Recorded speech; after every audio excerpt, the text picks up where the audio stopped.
Lab 100, the model imitation. What we're going to look at now is the model imitation activity. This is a great activity for getting students involved in pronunciation exercises, intonation type exercises, but can be used for a multitude of different things such as translation, etc., etc.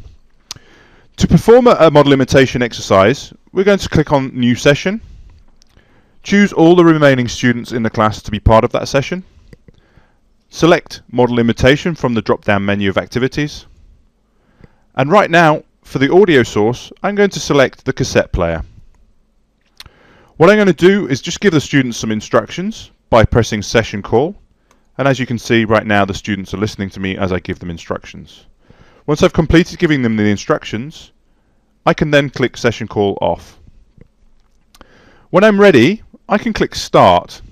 What happens when I click Start is the audio file from the cassette player will be played to the students and they will be able to insert their voice and record their model imitation. As I click Start, you can see now that all the students are now recording or able to record.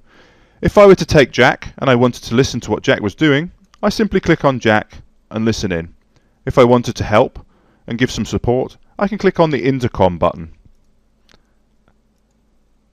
What I'm going to do now is close that. At the end of the activity, I can press End, and this will bring to an end the model imitation activity for the students in the class. What I want to do now is I'm going to click Save. What will happen when I click Save is also it will take the cassette recording that I've used as my source and it will digitize that and place that on the media storage unit or MSU. I've done so. I'm now going to select